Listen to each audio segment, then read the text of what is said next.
Riku hit the mud puddle hard. Laughter rang from the two older boys standing over him, Taro and Jiro. Look at that!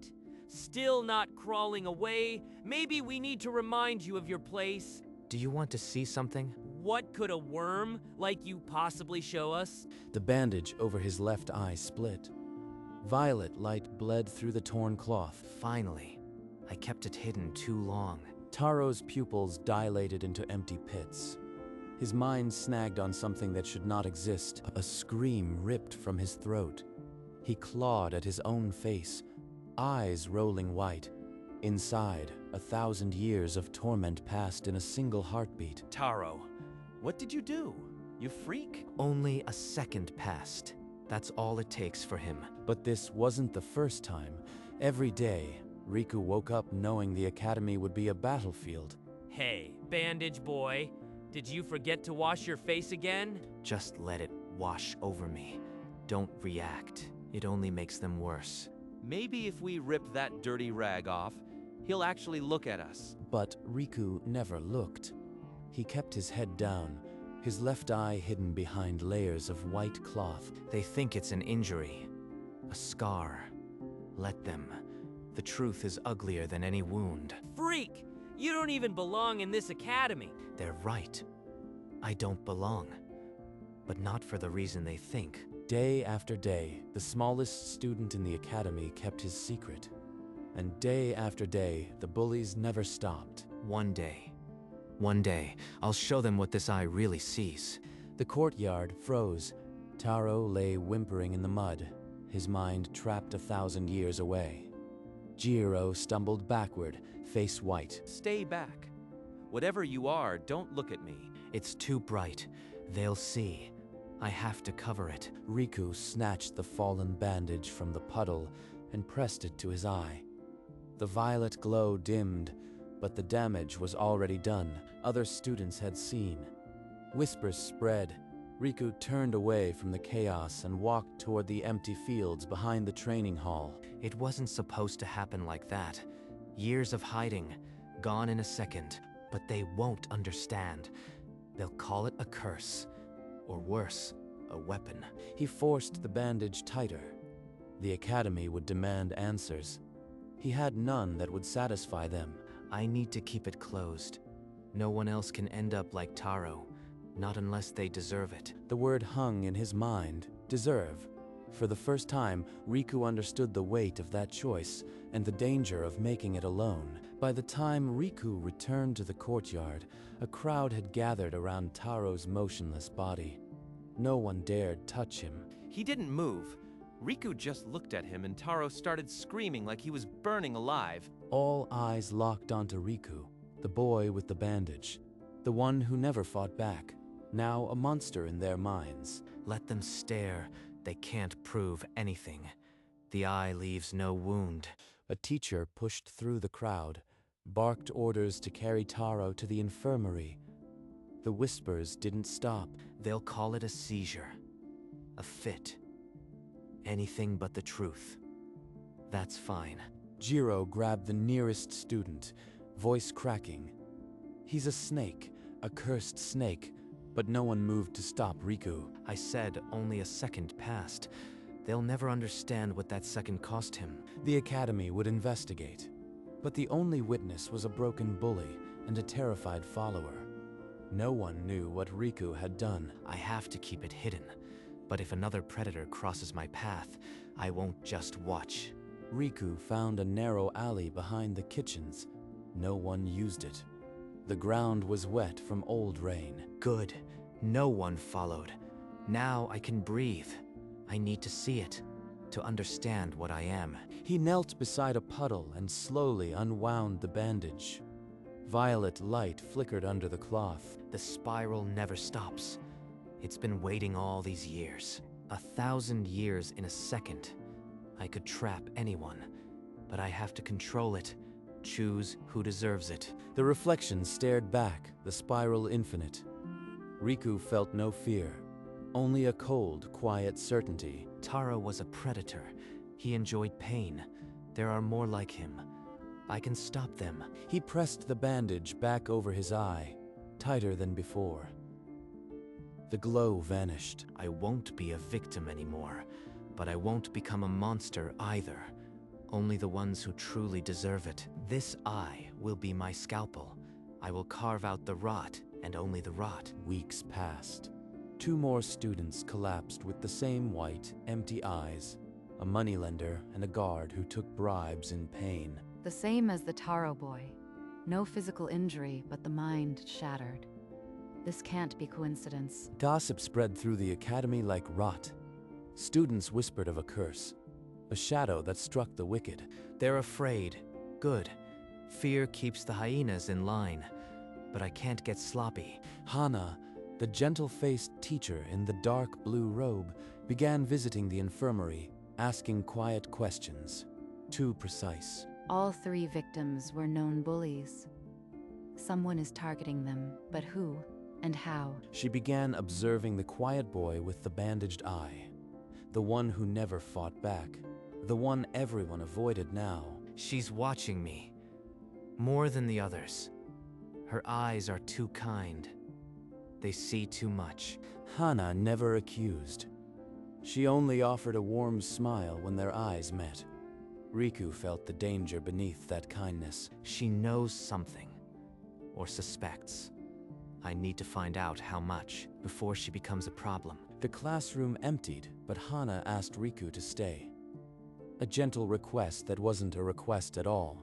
Riku, your focus has improved lately. I am glad, but you always seem so alone. Is everything all right? I am fine. Just keeping up with my studies. That bandage. It must be uncomfortable. An old injury. Just a scar from childhood. Nothing worth mentioning. His voice is steady, but his eye won't meet mine. There's a weight behind that cloth. He doesn't speak. Strange things have been happening in the academy. Students collapsing. You've heard the rumors? Just gossip. I don't pay attention to noises. I see. Be careful, Riku. These halls feel darker than usual lately. She smiled and dismissed him, but her gaze followed the white bandage until he vanished around the corner. In the deserted hallway behind the training grounds, Riku found the senior who had been torturing first years for months. You enjoy their pain. Let's see how you enjoy your own. The bandage fell. Violet light flooded the narrow corridor. See what you've done. Live it. 1,000 years. The senior's pupils exploded into white. He dropped to his knees, clawing at his own face, trapped in a millisecond of looping nightmare. A scream ripped through the silence, echoing off the stone walls. Hana was 2 corridors away. She knew that sound. She ran. She rounded the corner just as Riku walked away from the catatonic figure. Their eyes met. Riku's right eye was cold, unreadable. Hana's gaze fell to the white cloth. He looked away first and turned the corner, vanishing into the growing dark. The next day, Hana invited Riku to the academy's old greenhouse. The air was thick with the smell of damp soil and forgotten blooms. I thought we could talk. No lessons, no expectations, just tea. Please, sit. She's not going to accuse me. This feels like a trap, but her eyes are tired, not sharp. What does she want? You've been through more than anyone here understands. Everyone deserves a second chance, even those carrying heavy secrets. Why haven't you reported me? You saw me walk away. You know what I did. Report what? I saw a student in distress. But I also see someone carrying a burden that's eating them alive. I had a friend once, a long time ago. She carried something similar. She couldn't hide it either. It destroyed her. You are not like the others. You know something about this power. What are you hiding? Hana reached up and touched her forehead, just above her left brow. For a moment, her face crumpled with an old grief, then smoothed over. I can't explain yet, but I know more about that burden than you think. Give me time. And trust. Another student was found catatonic before breakfast. The academy elders could no longer dismiss it as coincidence. A formal investigation was ordered. They asked if I had noticed any suspicious behavior. I looked them in the eye and said no. My tongue felt like a stone. She lied flawlessly. The elders dismissed her with a warning to stay alert. Hana bowed and walked out on steady legs that threatened to buckle. She found Riku in the greenhouse, waiting exactly where they'd agreed. The moment he saw her face, he knew. The elders are getting desperate. They'll start watching everyone. You have to stop. At least for now. And if I don't, what then? You'll keep lying to them until they see through you too. What can I say? That they erased my mind? That my own past is a blank, bleeding hole? I am hiding something too. Something that was taken from me. I don't even know what it was anymore, but I can feel it scratching at the edge of my skull. I need you to help me find it, Riku, please. Riku stared, a chill settling in his chest. The burden in her gaze was older than he'd imagined, sharper than fear. The empty classroom glowed amber with the last light of sunset. Hana stood by the window, clutching a faded photograph. This was taken 30 years ago. The girl in the picture is me. Look at her left eye. Riku stared at the image. A young woman, gentle smile, and a bandage wrapped over her left eye, just like his own. I had the same eye, the same spiral. The village elders sealed my memory of it. Erased everything I was. That's why she never turned me in. She wasn't protecting me. She was protecting a ghost of herself. But fragments are breaking through. Nightmares I can't hold on to. I need to know what they made me forget. You want me to use the Genjutsu, to trap you in your own mind and force the door open. Yes. I need to see what I did, even if it breaks me. Please, Riku, you are the only one who can. Once it starts, I can't control what you'll relive. You may not come back the same, are you sure? She nodded once. Riku slowly unwound the cloth. His left eye opened, the violet spiral pulsing, ready to swallow 30 years of silence. Riku's eye pulled them into a shared void. The classroom walls peeled away, replaced by a hallway of splintered memory. I remember this place. It's like walking through my own mind, but I am not alone.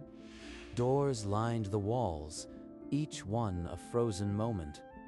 A child's laugh echoed, then fell silent behind a pane of glass. This seal isn't just a block. It's a cage built from her own terror, reinforced by the Elders' chants. The Elders. They took more than my eye. They took the truth of who I was. They walked further. The corridor narrowed, and the air grew heavy, pressing down like a held breath. There, a door made of black iron. That's where they buried whatever they feared. I can hear screaming. It's my voice, but I can't remember what I'm saying. Open it, Riku. In the real classroom, Hana's body arched. A choked scream tore from her throat, but her mind was here, trapped with him. Brace yourself, Hana. Whatever they locked away, we're shattering it now. The iron door shattered, splitting down the middle. The memory flooded outward, a wave of cold stone and older grief. They stood in a stone corridor. The Hokage's private quarters. Young Hana, bandaged eye, faced an older man in white robes. He was pleading. Hana, you don't have to do this. Put the blade down. I can help you. The bandage fell. Young Hana's left eye opened, the same infinite spiral. Kaito's expression dissolved into pure, uncomprehending terror. He collapsed without a sound, his body striking stone. Violet light bloomed from her eye, filling the corridor. No, that's me. I killed him. I was the blade they pointed at the Hokage. The memory shattered, shards of that scene cutting into the darkness. But her scream followed them out, raw and endless. In the real classroom, Hana's body jerked, then crumpled. Riku caught her before she hit the floor. Hana, you are back. It's over. Whatever you did, it wasn't your fault. She stared at her trembling hands, and the memory of that spiral eye seemed to hang in the air, a ghostly afterimage of a murder 3 decades cold. There was a faction, the Shadow Council. They told me the Hokage was going to expose all of us. They made me believe it was the only way. Kaito knew the truth, that this eye isn't a curse, but a bloodline. He wanted to end the persecution, so they pointed me at him. They used a child as an assassin, and then erased her memory to bury the evidence. Yes, they said sealing my memory would protect the village, but it only protected them. A photo of Kaito in the Hokage's office. His son Ren, now the current Hokage, had been hunting every trace of the spiral eye for 30 years. Ren, he's been hunting us. That's why the Academy investigation feels wrong. It's not about the bullies. It's a culling. He's been killing us in secret. Anyone with the spiral, he became Hokage for revenge against his father's murder. The pieces clicked into place with a sickening snap. They weren't hiding from a few curious teachers. They were prey in a 30-year hunt. Outside the classroom door, a heavy footstep echoed. Then another. Deliberate, unhurried, and heavy with authority. Someone's coming, and they're not trying to hide. He's here. The door slid open without a sound. Hokage Ren filled the frame, his presence pulling the light from the room. Hana, I've waited 30 years to say this. I never forgot your face. 4 Anbu materialized behind him, their porcelain masks blank as death. No way out. My father died because of that eye. I've hunted every last one of you. Now I find his murderer and a stray. Boy, I'll give you one chance. Walk out that door and forget you ever saw her. I don't abandon people. You want her, you go through me. Ren's thin smile never reached his eyes. The offer was ash. The Anbu tensed. The Hokage's hand closed around the hilt of his blade. He's faster than me, stronger. I have one shot. Make it count. In the charged silence, the spiral eye beneath the bandage flared with a violet promise. The room held its breath. Ren's blade flickered. Lightning crawled down the steel. The Anbu didn't move. This kill was personal. You think you can shield her, boy? Let me show you how deep the river of revenge runs. Riku, get back. I won't let him hurt you. This is my sin, not yours. She shoved him aside as the lightning struck. The bolt caught her shoulder, spinning her into a shattered desk. She's still protecting me. I can't let that be the end. I have to use it. No other choice. His hand tore the bandage away. Violet light flooded the room as the eternal spiral kicked into motion. Wait. The 1,000-year illusion will trap you in his hatred. I can seal my eye. Erase everything. He'll have no reason to kill. She formed a seal with trembling fingers, and behind her left eye, a second spiral flickered, weaker, ready to fade forever. Number. You already lost 30 years. I won't let you lose yourself again. Not for him. Riku faced Ren, the spiral burning like a witness to the end of all things. 1 second. That was all he needed. The moment Ren's gaze locked onto the spiral, the flow of time cracked, sound died, movement became a photograph. His pupils collapsed into 2 black voids, swallowing the light around them. The lightning on his blade froze, a frozen scream. 1,000 years, Hokage. Every death you ordered, every family you erased. Now you'll taste them all. Deep inside the prison of his own mind, Ren watched his father die again and again, each time more real than the last. A millennium of grief tore through his soul in the span of a single breath. His spirit, forged in vengeance, began to crack. Blood spilled from Riku's nose, dripping onto the dusty floor. His body screamed under the pressure of sustaining the illusion. He's fighting back, even now. But I'll hold this prison till my bones snap if I have to. The violet glare from his eye intensified, burning shadows into the walls. Riku's vision flickered at the edges. His knees buckled, but he locked them. The classroom spun around him.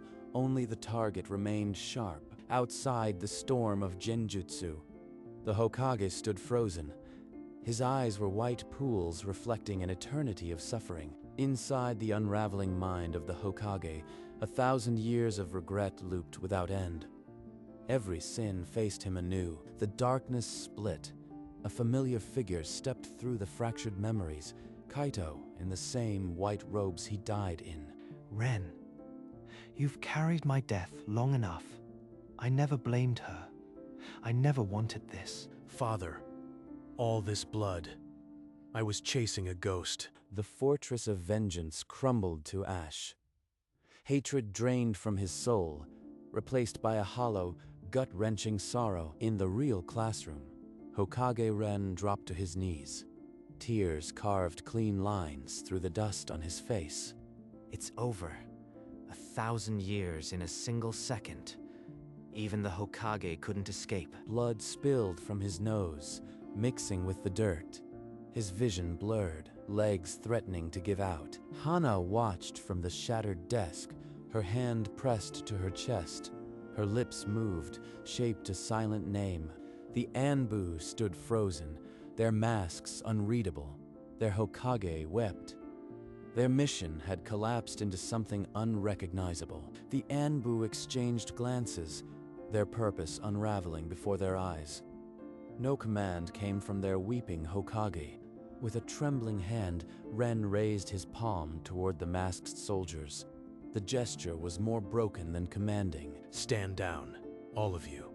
This nightmare ends now. Hana pushed through the pain of her injured shoulder, scrambling across the debris toward Riku, who was swaying on his feet. She caught him just as his legs gave out, her good arm wrapping around his back to keep him from hitting the floor. My father.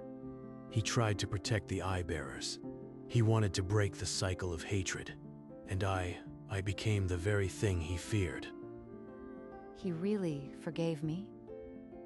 After all this, I am finally free. No more ghost. No more blood. I'll end this hunt, today and forever. Let the villages know, the eye is not a curse. One by one, the Anbu obeyed, sheathing their swords and fading into the dark hallway. The classroom fell silent except for labored breaths. It's done. Finally, you are safe. Ren had retreated into the dark hallway. The students would fill these halls tomorrow, but now there was only silence and Hana's shallow breathing. Thank you, Riku. You gave me back my truth, but I can't carry it anymore. Every time I close my eyes, I see Kaito falling. Her fingers, still trembling, formed a seal Riku had seen once before. The hand sign for the self-seal jutsu. She's really going to do it. Erase everything, even me. Violet light bloomed from her left eye one last time, a final spiral of the power she was giving up. Then it faded, dulling into a simple, unremarkable brown. Who are you? I am sorry, I feel like I should know you. My head is so empty. The name Riku died on his lips. She was a blank slate now, free of the weight. He would not burden her again. No one. Just a student passing through. You should rest, teacher. It's been a long night. She smiled, a blank but warm smile, and turned to straighten a fallen chair. She would be okay. He had to believe that. Riku turned away before his legs could fail him. One hand pressed his bandaged eye. The other wiped a tear no one would ever see. Days later, Hokage Ren stood on a platform before the entire village. He announced a new era of peace, his voice steady, though shadows lingered in his eyes. The man who wanted me dead now preaches unity. Not a word about the spiral eyes. He buried the truth for peace. Later, he visited her classroom. She was writing on the board, humming a soft melody. When he entered, she smiled with polite confusion. Can I help you? You look familiar, but I can't quite place. She's free. Truly free. That's what I wanted. Even if it cost me her memory. In his empty room, he stood before a cracked mirror. Slowly, He wound a fresh bandage over his left eye, tighter than before. A seal for a power that had cost him everything. He walked through the village at dusk. The streets were busy, but no one looked twice at the boy with the bandaged eye. Invisible again. In the infirmary, Taro and the others lay still, white eyes staring at nothing, a permanent scar of his justice. He didn't regret it. I am not a hero. I am not a monster. I'll be the shadow that cleanses the rot, alone. That is enough.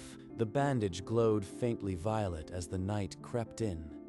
A promise, a warning. He walked on into the darkness of his own path. Riku stood on the barren hilltop, the village lights scattered like dying stars below. I'll carry this alone then. The bandage over his left eye throbbed with a dull violet heartbeat only he could sense. His half-smile never wavered.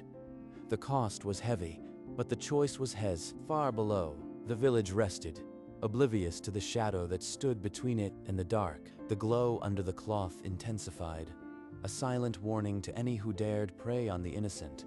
Then it dimmed, sealing the power away until the next monster crawled from the shadows. Without looking back, he turned and walked into the tree line, swallowed by the night. The camera pulled back, and the boy with the bandaged eye became a ghost against the trees. And then the screen faded to black.